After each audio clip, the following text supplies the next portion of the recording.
You are listening to Fika with Vicky on United Public Radio, 107.7 and 105.3 from New Orleans.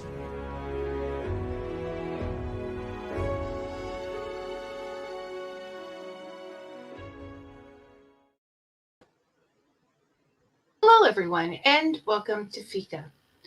Today we're having a Ray Bradbury chat. Joining me is author Sarah Archer. Sarah is an author, a screenwriter, a poet, and has had his short stories published in several literary magazines. She is also the co-host of the Charlotte Readers podcast and has many accolades of her own. Well, having Fika recently, we discovered that we were both Ray Bradbury fans and decided to do this show. If you want to know more about the facts of Ray Bradbury, the best place to go is raybradbury.com. It's a fantastic website with a lot of information. But I'm just going to quote this from there and we'll get started. Ray Bradbury's contribution to the literary landscape and our collective imagination made him one of the best-known writers of our time. As a master storyteller, space-age visionary, champion of creative freedom, and guardian of the human heart, he has been embraced by millions across many generations and all walks of life. So, I'm excited to hear your thoughts on Mr. Bradbury, Sarah, and welcome to Fika. Thank you. Thanks for having me. I love that quote. I think that sums him up so well. And guardian of the human heart. I just love that phrase. I think it's true because his work it's cerebral, it's intellectual, but it's also very rooted in human emotions and experiences, and very true to human life. I do think that a point you brought up in our little pre-chat about people thinking him of being science fiction and therefore very technical and totally loses that whole side of him that is very earthy, very grandma and grandpa and dinner at the table and all of those things. Yeah, and I think he was someone who was very in touch with his emotions. It comes through in his writing, and he even talked about, there's an interview I read with him where he was talking about how the idea that men shouldn't cry is not valid. Like, he would cry often, and he encouraged his male friends, like, cry, let it out, feel those feelings. And that comes through in his writing. He was very in touch with the way that his characters feel. Those family relationships are very strong in his books. And yeah, it feels very human at the same time as being science fiction or fantasy. Because human connection is very, I think, I haven't read all of his books. Let's put that out there, people. I intend to, me either. But it hasn't happened yet. I just love what I have read. It talks about that connection. Even in Fahrenheit 451, the people didn't have that connection with each other. They didn't chat on the porch in the evening. Yeah, they didn't. Yeah. So human connection, I think, the relationships in Something Wicked This Way Comes, Dandelion Wine, Fahrenheit 451, which I just made the list of the books we're focusing on today, is the important aspect of the story. Yeah, and that was one of the things I loved about Dandelion Wine too, is it takes place in this kind of small to mid-sized town in the 1920s, very Americana, but people are so connected. Like, everybody's out on their porch, they're all talking to their neighbors. You can hear and see what's going on in other people's houses, and like the noises of them cooking and having dinner and chatting. And I've never had that in any neighborhood that I've grown up in, whether it was in a suburb or a city. Everyone kind of sticks to themselves and stays in their house or stays in their apartment. And I don't know if we have neighborhoods or communities like that as much anymore, where, at least not in modern America or the Western world, where people are like in each other's business in that way, which maybe sometimes I think can get old, but I don't know. It's nostalgic and it's beautiful. And I love that in that book.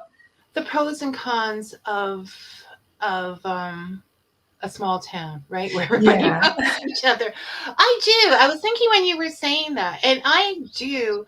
I have a friend in Philadelphia who lives in the neighborhood, bought a house in the neighborhood she grew up in, and I think a lot of people did, and they very much have that. Let's have the fire out in the front, and everybody stops by in the neighborhood, and I love it while I'm visiting. But on long term, I'm not sure if the quiet Vicky would always love it. You know what I mean? Yeah, that's a good point. But I mean, it's not so much a place thing as a time thing. That was 1920s, and people didn't have television, and they didn't have computers, and well, that would have been like 32. So it's a time thing more than a place thing.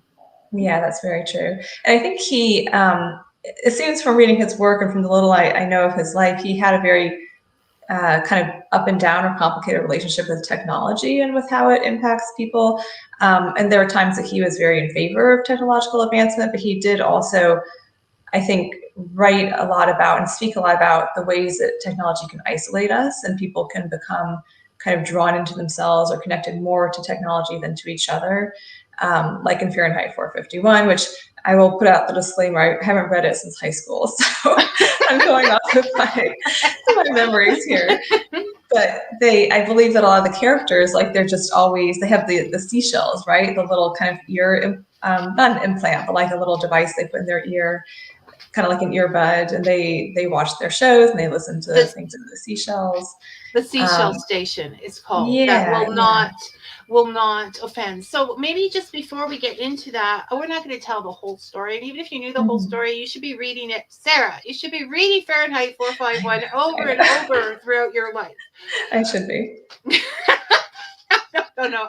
You are correct about that. But it's basically a story about people who don't spend time in nature.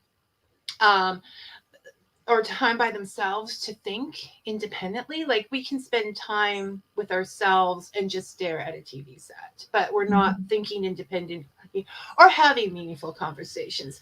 Instead, they watch excessive amounts of television and they have the seashell sets in their heads. So I think mostly it's about being able to that connection of meaningful conversations, not just being there. And yes, I have a lot of theories on Brian has a comment. Okay, Brian, you have a point there. What looks wonderful from the outside. Not all neighborhoods are worthy of nostalgia. I suspect Ray and other writers wrote about idealized places. Now, first of all, in explaining Brian, we have to remember that he's a bit cynical. But it is a good point. Like, not all of us have that background to write on, and people do tend to. Although Dandelion Wine is specifically about not having nostalgia and sentiment about your youth. Yeah. And living more in the now. Yeah, I think it's a great point that Brian raised, and I do think that one of the things that works for me about Dandelion Wine is that it is very nostalgic, and he does, I think, to some extent idealize the town, but it's not a total just, oh, this is beautiful, wonderful, everything is happy, sweet, saccharine childhood story. Like there's literally a serial killer at loose in the town called the Lonely One. Yeah, which I think is based on something that actually happened in his town when he was growing up. His uncle was murdered during a bank robbery. Oh wow. And when he was that age. In 1932. So that was him reflecting on life and death.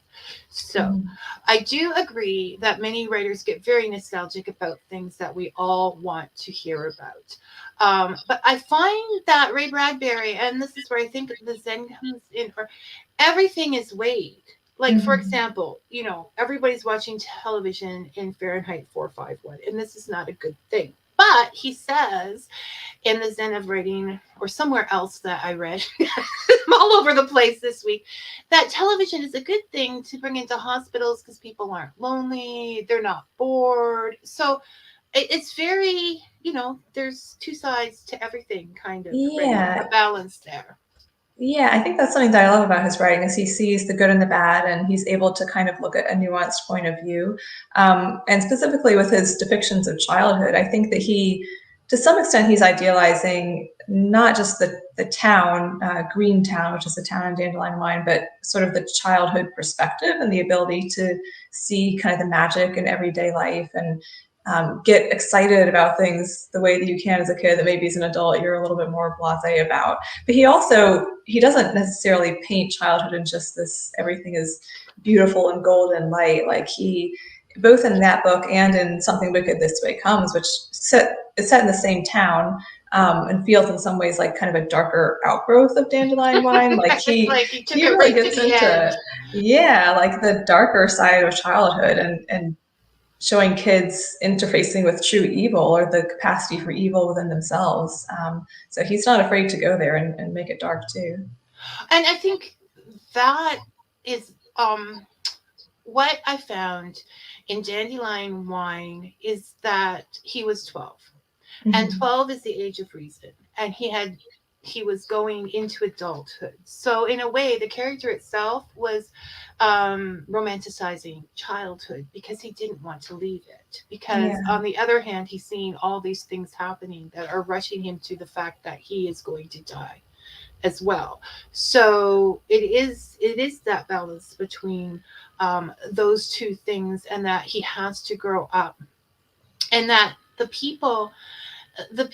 he doesn't want to do what the characters are doing in Dandelion Wine. You know, the woman who kept wanting to be young and pretty and had a box full of all of her trinkets that proved that. Or in Something Wicked This Way Comes, where the school teacher was once a beauty. I feel like what he's yelling at us from behind the words is let go of who you were so you can be who you are, and let go of death so that you can live. Yeah, that's a great way of putting it. And I think the ways that he deals with the ideas of age and death are very interesting in both of those books. I mean, in Dandelion Wine, the main characters are children, but then there are several chapters devoted to characters who are older, kind of at the ends of their life, grappling with mortality. And then in Something Wicked This Way Comes, there's this carousel that you get on, and it's like this magic, slightly evil carousel where if it goes one direction, it can make you age a lot faster, or if it goes the other direction, it can age you backwards. And so he plays around with that in really interesting ways, with seeing kind of the horror of both of those, like being aged and losing a huge amount of your life within a span of minutes, obviously is terrible. But also the opposite, going from being an adult to then being like spun back to childhood, and now you don't know who you are anymore, and everything that you've established of your life is gone. Like that's treated as being just as terrible and as frightening. So he's really about like embrace who you are, embrace the part of life that you're in, live in the now, and live life and focus on life and not death. And so, well, we'll get to the happiness machine in a minute. And Brian, it all sounds very much like some of the plots in the series Midsummer Murders. I wonder if those writers are influenced by Ray. I'm going to say, well, you won't say that you were, Brian, but I think if you read Ray Bradbury, he inspires you to write. So I think most writers who've read him are inspired, if not influenced. Don't you think? I would think so. Yeah. I mean, even for me, it's been years since I've read any of his work. So I was really glad that you suggested this. It's been a great opportunity to dive back in and reread some things, but also read some new work by him. But I've definitely been feeling inspired. And I think also just inspired by the way that he uses language. Like he was known primarily as a sci-fi and fantasy writer, but even looking at something like Dandelion Wine, where it's much more grounded and there's not kind of a big high concept premise behind it, just the power of his prose itself and his descriptions and the way that he talks about human feelings and experiences, and just describing even little everyday things in his own unique way. It makes it all so good and so compelling. And so I think it makes me think as a writer, like I don't have to worry as much about having the perfect premise or the most amazing, engaging idea. Like I can also just focus on the language itself, and that can be enough. Well, it's like the beginning of Something Wicked This Way Comes, which I've mostly watched instead of reading. But since Ray Bradbury wrote the screenplay and said it was the closest thing to anything he had written that was ever done, I feel justified in doing that. Okay, boys and girls? So, So at the beginning of that book, like, or the movie, I can't remember the book. It's been so long, but just October was a rare month for boys, and and you can just that one line. Like when I read, I think boys, girls, whatever you want to, put in that thing, but it's just that one line says it all Yeah, because yeah. it's carnivals and fields of pumpkins and just describing. He has a very clear to your heart manner of describing things. Yeah, he's able to describe. It was interesting too, reading those two books back to back, because I read Dandelion Wine, and then like a few days later, I started reading Something Wicked This Way Comes, and they really do pair together well. And they're talking about the same town and a lot of the same sorts of ideas, but in a very different way. And he's able to sort of calibrate his descriptions to give a totally different feeling to the two. Like I actually, if you want, I pulled up a couple of paragraphs, like one from each that I thought were interesting to compare. Let me see. So in Dandelion Wine, so there's a chapter about a trolley in the town where it's like this wonderful trolley that the kids love. They love riding around on, but now it's about to be decommissioned to bring in a bus system instead. And so the kids are kind of sad about that. And there's a chapter where they're sort of riding the trolley for the last time. But I wanted to read the way that he describes the trolley, because I just think it's so beautiful.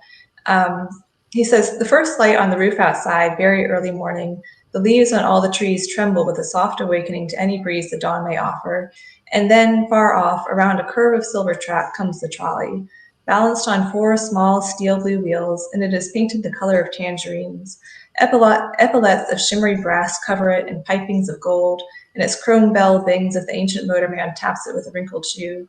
The numerals on the trolley's front and sides are bright as lemons. Within, its seats prickle with cool green moss. Something like a buggy whip flings up from its roof to brush the spider thread high in the passing trees from which it takes its juice. From every window blows an incense, the all-pervasive blue and secret smell of summer storms and lightning." And it's just so beautiful. And it's this ordinary urban thing that would have been common in any town at that time, but he ties it into nature, and he makes it feel magical. It's the way that a kid would look at a trolley, I think. Right, and the way the antagonist, I'm not going to remember people's names. What was his name? Jim? No, that wasn't Jim. Well, in Something Wicked This Way Comes, it was it was Douglas and Tom, I think, in Dandelion Wine, and then Jim and Will in Something Wicked This Way Comes. So Douglas. I think he wrote from, even when he described, he still did it sort of through Douglas's eyes. Do you think that's a thing?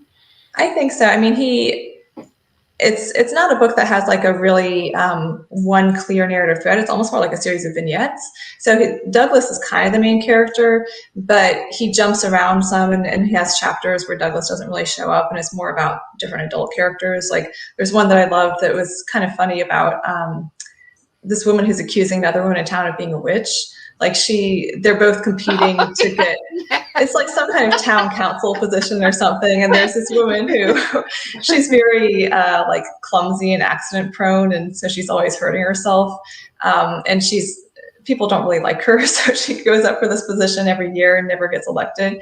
But she blames all of her problems on this other woman and says that she's a witch, and she's like, stabbing a voodoo doll to make everything bad happen to her. So that was a chapter that I think was much more just about like the adults and the ways that they deal with each other. But yeah, I think the way that he describes just the town in general, it does feel like it's from that kind of child's point of view where everything is a little bit heightened. And pulled Tom, the brother, into it, trying to figure out, what is going on. But the adults told me, I need to do this, so I need to do this. Yeah, right? Yeah. You have very little control over what's happening with, what are the grown-ups doing now. But that's true. That was one of my favorite chapters. And as well as he is known to be a short story writer, and many of these books started out as short stories and then were expanded. So it's I could see that happening. And what does the clever Brian have to say now?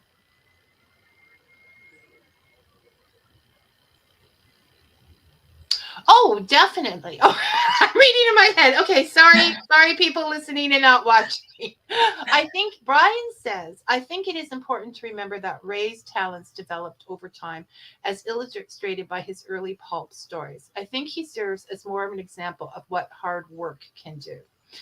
And that I agree with. Mhm. I'll send the chair to Sarah in a second. I mean, he says he wrote every day for 10 years before he Mhm. wrote something good. Wow. He just got up and wrote 1,000 words every every day, and because he was bound and bent to be a writer, and that would make him live forever. And he does. So, Brian, surprise, surprise, on this day, I agree with you, but I also think he's an inspiration. So, Mhm. Yeah, I think Sarah? that is a great point from Brian, and I'm sure that Ray had just natural talent too to some degree, but it seems like he was somebody who really worked at it. Like he was self-educated. I think he graduated high school during the Depression, so he didn't have money to go to college, so he went to the library instead. And I think he said for about 20 years, like 2 to 3 days a week, he would just go to the library and read.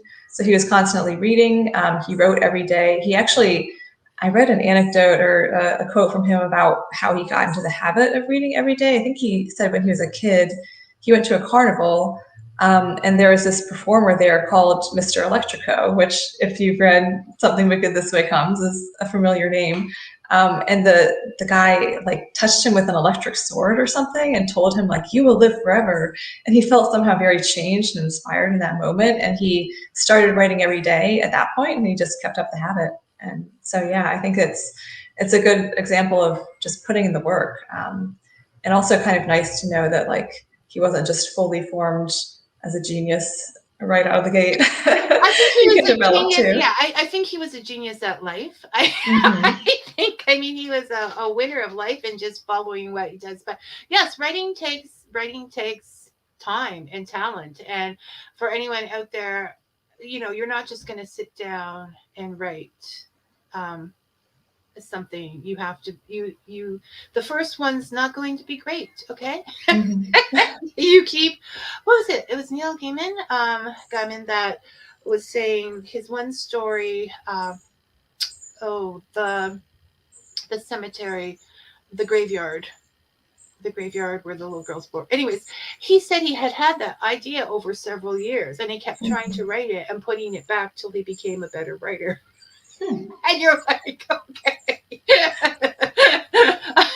not worthy. But Yeah, exactly.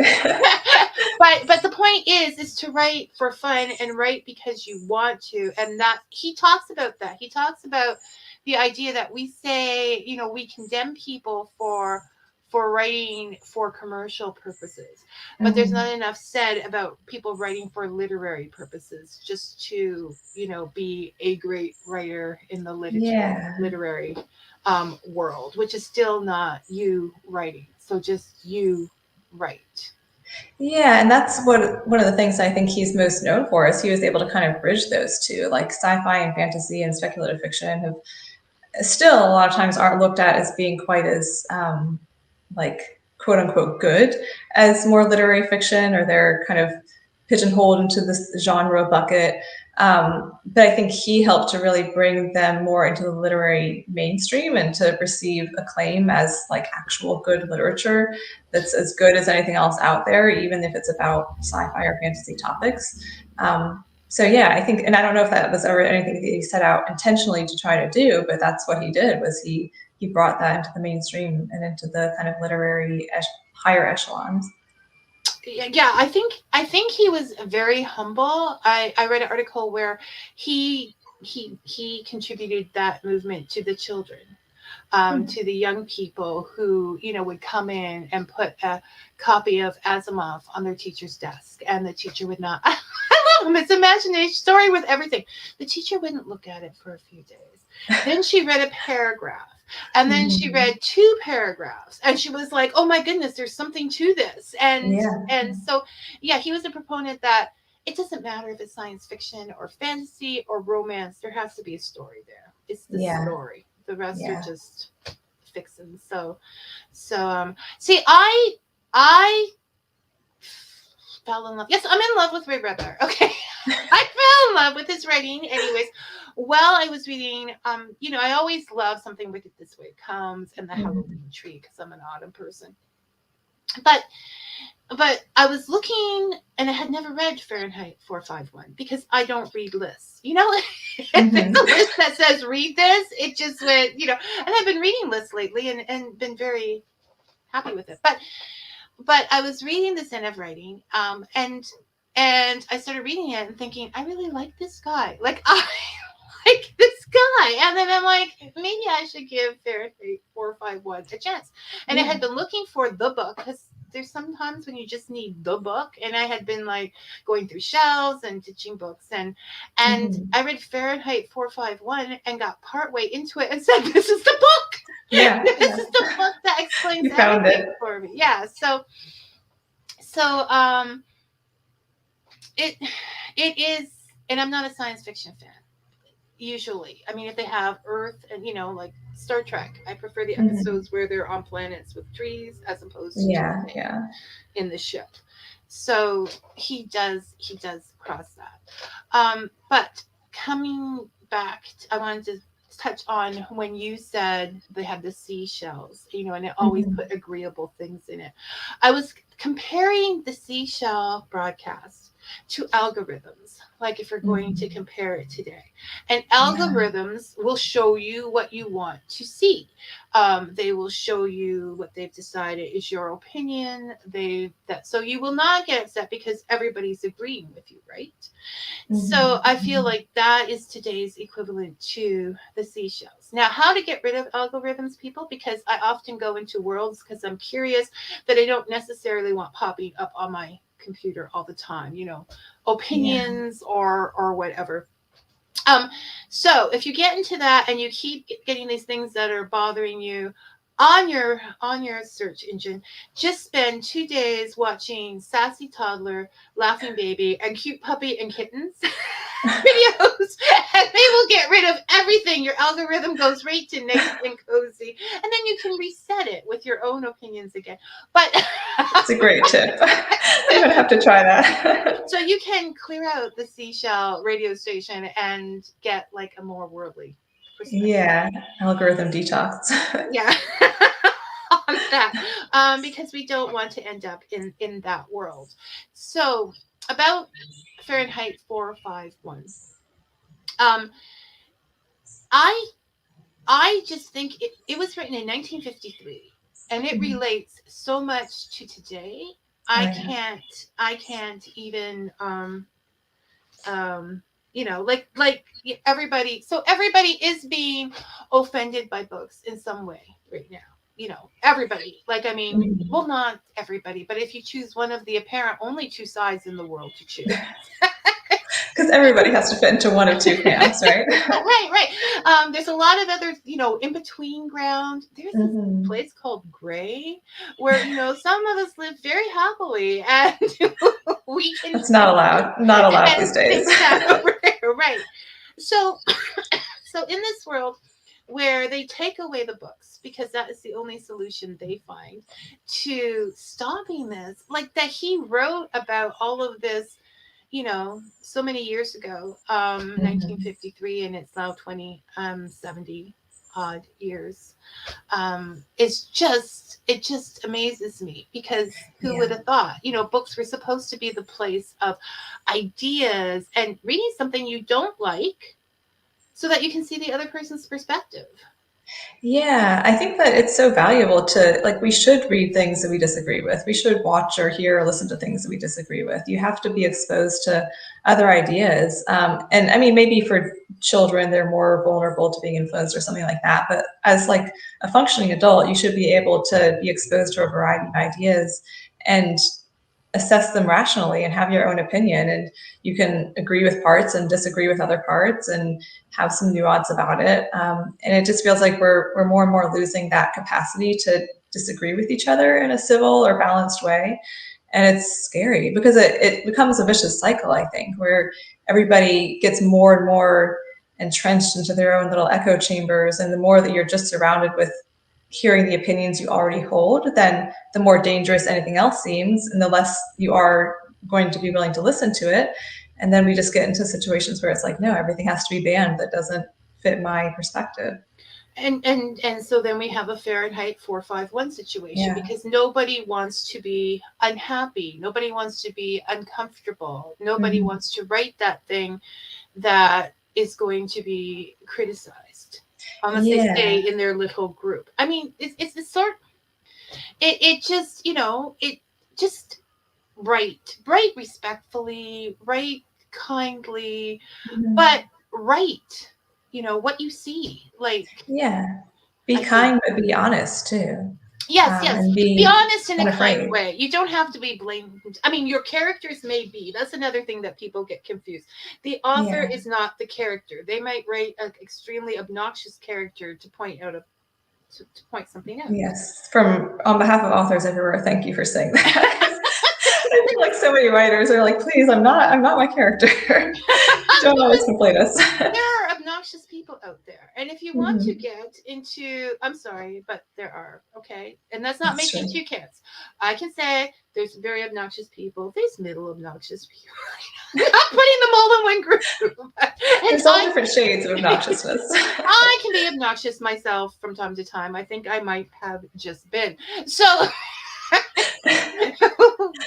but you need those characters. You need those characters that make people angry for two reasons. One, you need to kill somebody off, and you think, oh, let's get them so upset about this guy that they don't care that he died. Yeah. And two, because it portrays something that you want to in the story. Yeah. Well, and also it's real. Like, all of us are flawed. We all have bad sides. So if you want to write characters who feel real, even if they're sympathetic overall, like, they have to have flaws. You can't just have a group of perfect people in a novel. Well, that's two-dimensional, and that's when things get all the same. I mean, that's why I call myself a free-range reader or whatever, because I'm looking through, and I just saw Rachel Patterson, who was on Fika earlier, wrote that she was reading a cozy mystery novel with a dragon in it, and I thought, that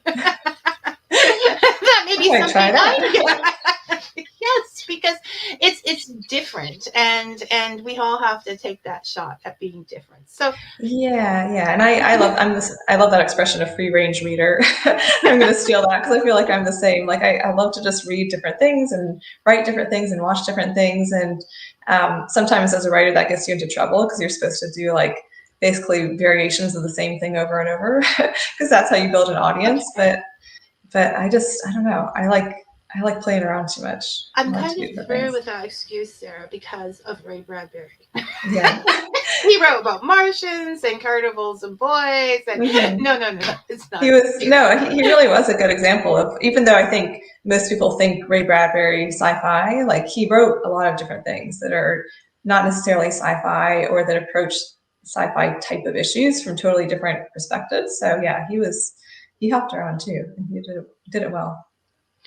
So another thing I wanted to talk about, which applies to all the stories, and I stopped to put up one of Brian's comments because they are so important to me. We have a side thing going. So the happiness, the whole happiness, which is also sort of a theme that runs through many of his books. Right.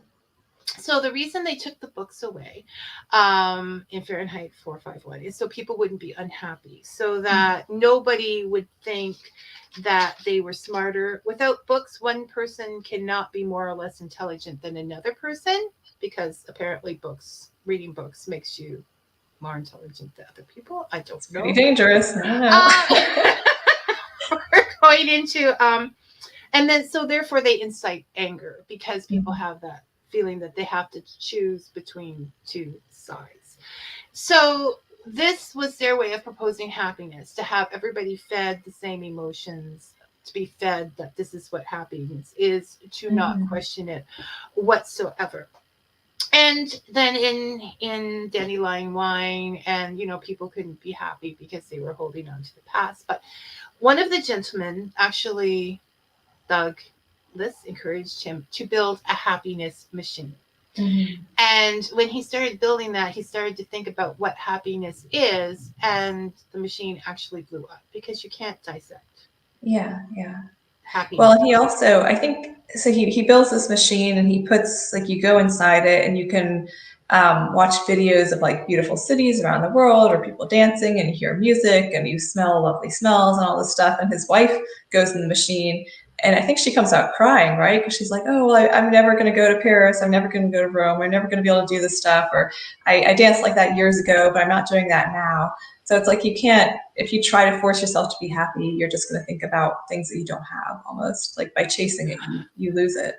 And when they tell you it's going to make you happy. So I want to compare that to modern times. Okay, Mm-hmm. so we take, and I use all of these things, and I am happy with all of these things, but we take the internet or whatever, or television commercials, or reality television, and we're being told, to be happy, we have to look a certain way, we have to climb a mountain, we have to be with a crowd of people like in a beer commercial, we have all of these things that we need to do to be happy.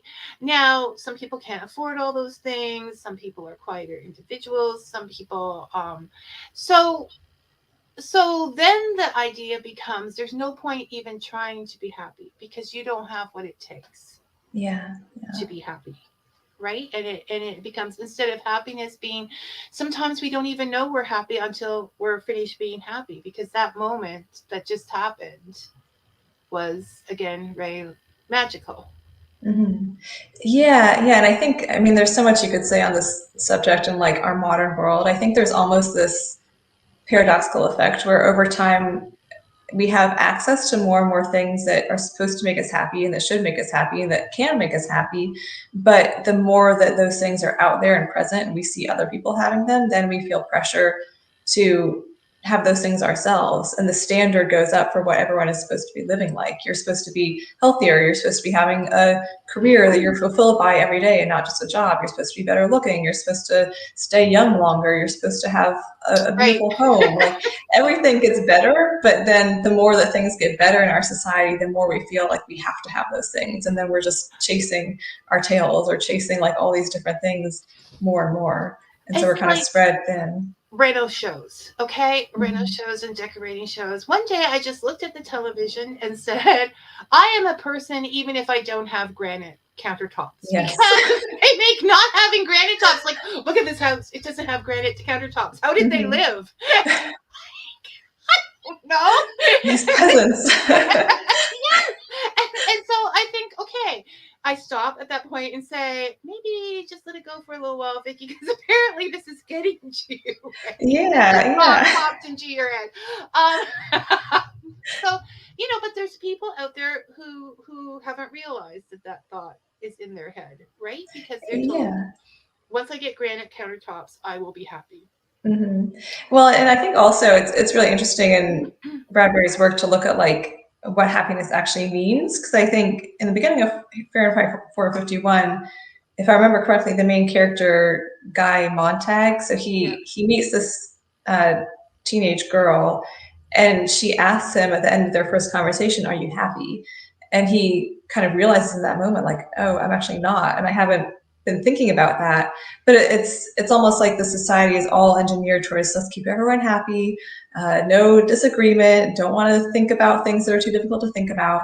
But by doing that, maybe they keep people content and they keep them at this sort of like baseline level of just being restful, but none of them are really happy. They're all actually deeply sad inside. They're just kind of has gone up in that town. That world. The suicide rate has actually gone up. And I think even in our real world too, at least it's hard to know how much of it is people just being more vocal and open about talking about these things. But I certainly hear way more people talk about being depressed or anxious or having mental health issues than we used to, even though our standard of living has gone up over time. And that is a difficult topic to discuss. That's true. That can get us in a lot of trouble. But okay, so I'll relate some of the things that might have caused that in this book. when people stop being unique and start expressing themselves, they Mhm. start to hide. And when they start to hide, they become more, which is not introverted people. I'm an introvert. Okay. So I don't want to confuse this. This subject. Yeah, It's okay to go yeah. hide. I do it all the time. But you couldn't write or do anything, read, if you didn't hide from time to time.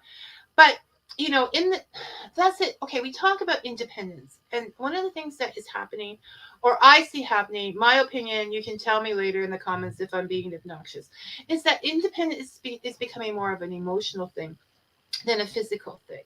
So Mhm. it's like, I can live without you. I'm going to do what I want no matter what anybody says. I'm going to do this. And in Fahrenheit 451, that was very much, my husband, I'm not saying you shouldn't move on with your life. You should move on with your life. But my husband said that if I die, just get married again and forget all about him. Or they complain about their children. Or um Montag's wife is so busy watching the television, he can't have a discussion with her. He has to Mhm. have a discussion with this 17-year-old girl that he meets at the bus stop. Because, or wherever they meet, I can't say that exactly, because there is no discussing, there's no exchanging of ideas, or I really like that, Yeah. because they're being told what they like, and they're being told what makes them happy, and they can't. um I think there's a thing in there about pondering, like this makes people stay up at night and think, and that's not happy, and this doesn't make them happy. But when you do all that thinking and you find a solution, like, I don't care if I have granite countertops, you find a solution, then you're happy. Mhm. Routine.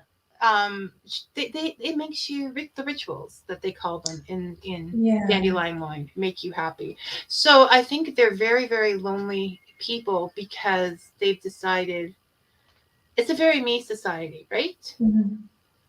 Yeah, and I think it's also the society in Fahrenheit 451 is one where both kind of connection with other people and independence have been diluted and weakened. And he's advocating for having a balance of both of those things, but to have truer forms of them. Like you need to have independence in your thoughts, being able to think for yourself and being able to have quiet time in your own mind where you're not just taking in television or other mindless content, but you're truly alone with yourself and your thoughts, and also having actual deep connection with other humans and real conversations about real topics.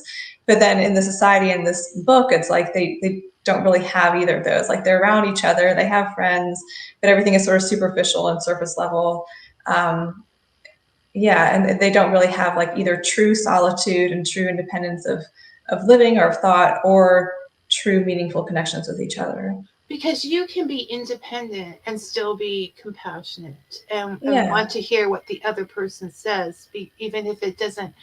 It's almost like what they call toxic positivity, right? Mhm. Only what makes me happy. I'm sorry you lost your job, but I don't want to hear about it. You may not want to hear about it over and over again, but certainly a first telling of this tale is important in Yeah. a relationship. So Yeah. if you can't say I lost my job, then what are you going to talk about? You're not talking about your life and Right. and who you are. Yeah, and I mean I'm an introvert too, so I can definitely relate on that. But I think that it's good to, like, I know for myself I need my alone time, I need my independence as a human and also as a writer. I think it's really important to just have kind of silence and silent space It for is your a thoughts. need. It's not a Yeah, want. You but need to. you also need other people, and I like, talking to people like you and being able to connect with other people, and then having time to go off and be in my hole and be my I, introvert self too. I'm completely with you. Okay, but Mhm. but you still have people that you care about beyond yourself. Yeah, It's yeah. not you. How can I explain this? The caring for people may, on occasion, and I think I pointed out some occasions this day before the show, the caring for people on occasions can be annoying. It can be Mhm. an annoyance. It's taking me away from what I want to do. But the happiness you gain after, from that relationship, Yeah. from that, like, for example, when they talk about the children in Fahrenheit 451, the women, and I never see them, and it's wonderful and it's great. It's Mhm. like, why, if you chose not to have them, that's wonderful. I'm not saying everybody has children, but if you decided to have them, weren't you aware that they would be annoying? That they would be there. Yes. So there's Yeah. this all going off. Or when Grandpa in Dandelion Wine, I think this is best, talks about the ritual of cutting the grass. Mm-hmm. When the gentleman that is trying to help them buys the grass, I don't think anything was ever invented. I think this is just, but that only grows an inch and never grows longer, so nobody Mm-hmm. has to cut again. And he talks about how, you miss that sound, that day, that means summer coming. So these rituals are actually a form of happiness, but Yeah. they're also chores, but they ground us in who we are and what we are. So Yeah, I think exactly. that's And there, missing in what they're being given in Fahrenheit 451. yeah. I think that that's a great way to compare the two books too, is because almost by having like the ultra convenience of the modern life in Fahrenheit 451, where everything is easy for people and everything is kind of taken care of, you miss a lot of what makes life interesting or gives you some sense of satisfaction in a task. Like we were talking about this a little bit before too. There's a chapter in Dandelion Wine where there's grandma, and she's this wonderful cook, and she's like half blind. She has like these smudged old glasses. She can't really see well. Her kitchen is a mess. Everything's like disorganized, and there's flour in a jar that's labeled sugar and blah blah blah. But she's a wonderful cook, and she's able to just combine things in this way that there's no recipe, there's no real rhyme or reason to it, but everybody loves her cooking. And then I think it's like an aunt comes to town and visits, and she's like, "Oh, let me clean this up and organize everything for you." And she organizes the whole kitchen and gets her like cookbooks, and then her food is just And not gets as her good. new glasses so she can see Yeah, clearly, and yeah. somehow the magic is gone. Yeah, you need that a little bit of messiness to life. Yes, definitely. And so I think if we're comparing the two worlds, Fahrenheit 451 and now, and what it can say to us, is that we need a little messiness in our life. Mm-hmm. We can't, all the pictures we see that are perfect, there's always something a little scary about constant perfect pictures, right? Yeah, What is yeah, going on behind those pictures? What is, because it's not I'm real, just right? being, right. Like, okay, but yeah, try that out on, a regular family or whatever, or this Mm-hmm. recipe, nobody in my house is going to eat it. I'm sorry. It may be healthy and it may be perfect, but it's not going to happen. Yeah. So yes, so we need to take that in as we're being fed our emotions on, who is perfect for that. Okay, the people in Fahrenheit 451 were actually being fed emotions, right? Mm-hmm. If the people on the television laughed, they laughed. The program ceased to have stories and were just emotions put out there. Yeah. So Sounds like TikTok. I haven't watched TikTok, so I'm Yeah, like, I'm I not in that avoid one. it, but yeah. The Facebook reels, I think, are probably just, the same. Yeah, for sure. But we're going to take a little man that makes me very happy right now, Grogu. If you're a Star Wars fan, if you're on Facebook, you have had to have the memes. So what I realized today, and I love him, I really do, but Grogu could run the world because he's made with those big eyes and those ears that twitch like quizzically or whatever, so that if he's happy, you feel happy. If Grogu is sad, you feel sad. It's Yeah. just like this reflection that is happening to you. So, Grogu is wonderful. Don't trust him. No, but but He's it's made to manipulate your emotions. it's the beginning. No, I'm not that conspiracy minded, but I just think he's a magnificent merch, like selling point. Like they really knew Mm-hmm. what they did when they created him. But yes, our emotions are changed. It's a way, I mean, that's the extreme case. But this story makes me happy, even down to the point that if you're picking out an emoji, how many other people have put hearts or carrying things, or what Yeah, what yeah, feeling should I be presenting in front of this one singular Facebook post? And why don't they have a don't like button? So yeah. it's there is like we are becoming emotional people rather than because we sit there having to deal with our emotions all day over how we're going to address this Facebook post. Mm-hmm. Or it has become, and emotions are important. I was the first person out there many, many years ago saying we have to get out there and we have to share our stories and we have to share our emotions. But maybe on some days now I'm like, okay, can we stop just for a Yeah. minute? And Well, I think, yeah, you're right. The Facebook example is a great one because I think we're more in tune with our emotions than ever in some ways, and we talk about them more openly as a society, but we've also kind of dumbed them down or simplified them. Like when you like a post and you put a thumbs up or a heart or something, or like somebody's message or use an emoji, like you're using this one simple little symbol to express what in reality could be such a range of actual human reactions and much more complicated thoughts and feelings, but it all just gets boiled down to like a thumbs up or a heart. And that it kind of looks like it's the same thing for everyone. And it keeps us from, I think, really unpacking our emotions in a more authentic, complex way. But it's easier to be like, oh, just heart, thumbs up. um, and that's almost like the society in Fahrenheit 451, where everything is just simplified and watered down, and they don't want to get into the complex issues. because it will make them unhappy, but Mm-hmm. only by thinking about them will we find the solutions. No, it's extremely true. How often do you ever see a post where someone just says, I was sad today? Mm-hmm. Sad is an emotion that has been wiped off the planet. I Yeah. wish it was. No, I don't wish it was wiped off, because we have chosen other terms to describe that are bigger and stronger and last for a very long time. But you can be sad one moment, happy the next. Not always. Anger isn't always anger. Sometimes it's just Mm-hmm. frustration. You can be a whole there can be a whole set of emotions that you feel. The day is not ruined because of something that happened at 6 a.m. It can Yeah, be. yeah. Yeah, it's healthy and it's normal and it's a necessary part of human existence to feel a range of emotions, I think. And if you try to eliminate all of the quote unquote negative emotions all the time, then for one thing, it's not going to work. It's a losing battle. But I think you also just strip away the richness of having an emotional life as a human. So, in summary, in that world, I'm going to say, people, if you don't want to live Fahrenheit 451, and most of civilization gets destroyed at the end, so you don't Mhm. want to. Probably not. You you want to have a messy life. You Mhm. want to listen to different opinions.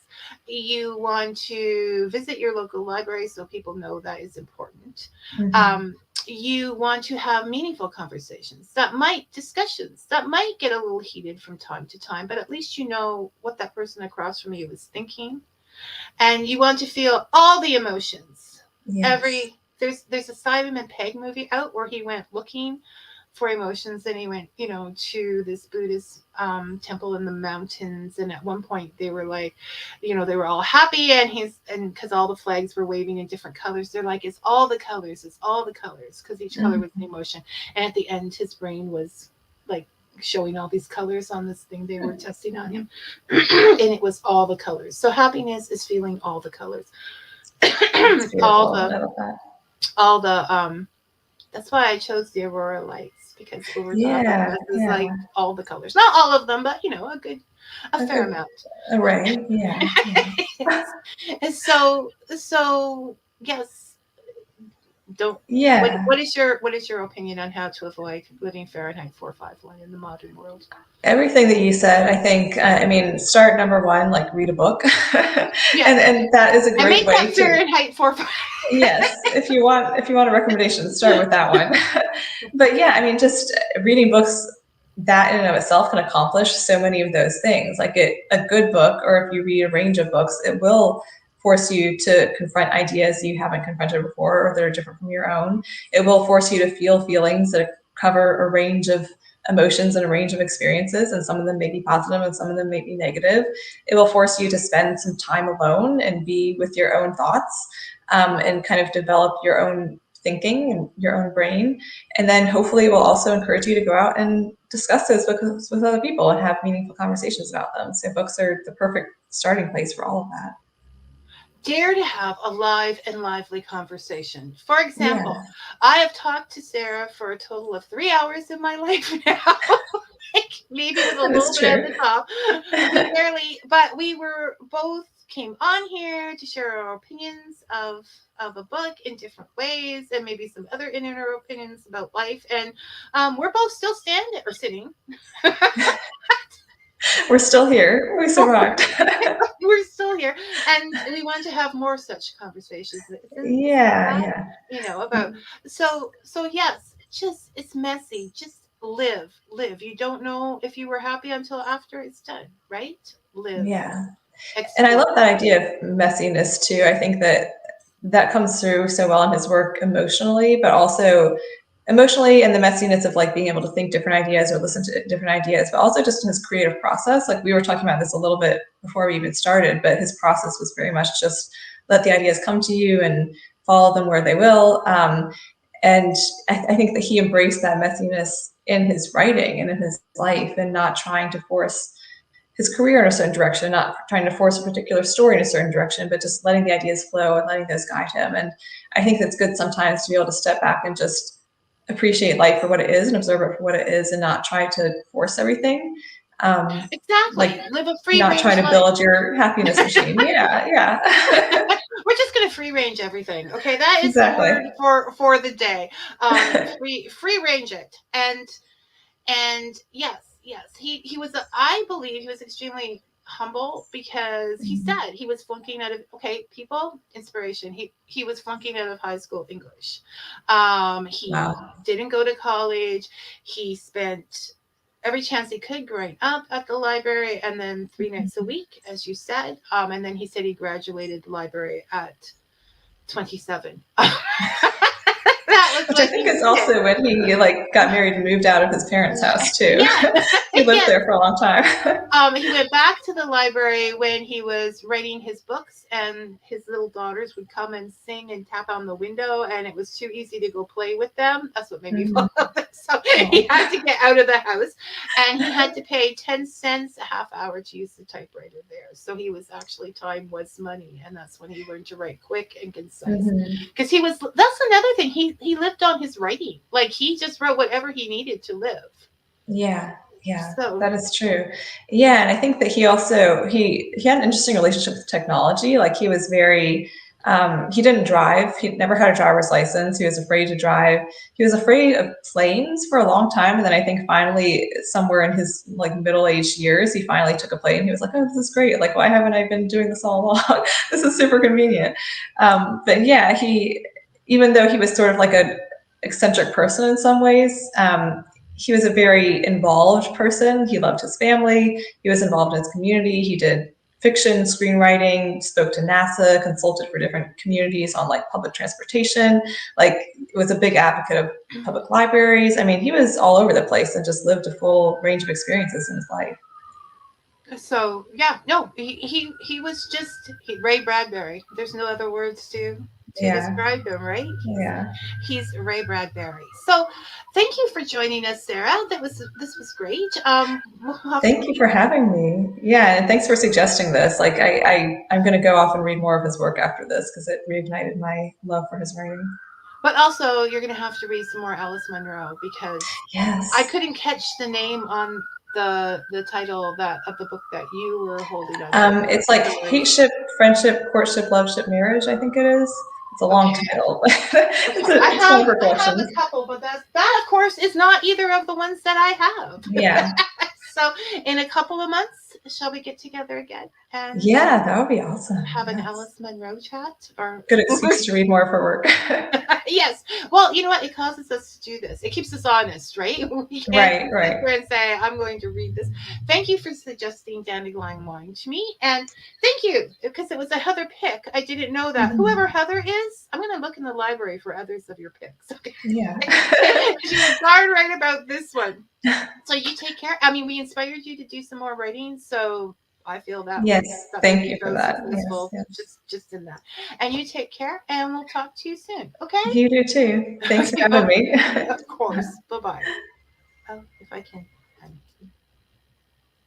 Okay, that was, I mean, just the tip of who Ray Bradbury is and his works, and just some personal opinions on that.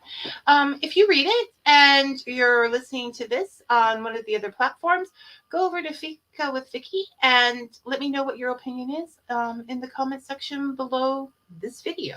I would love to hear it.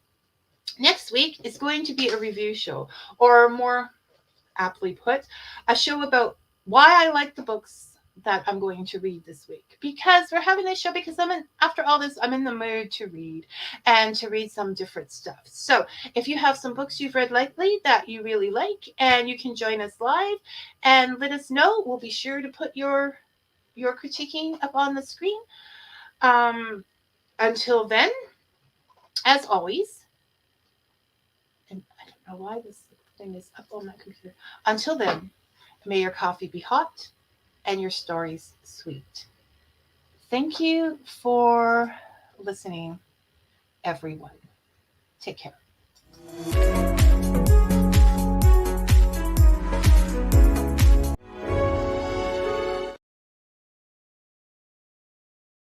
Okay, we're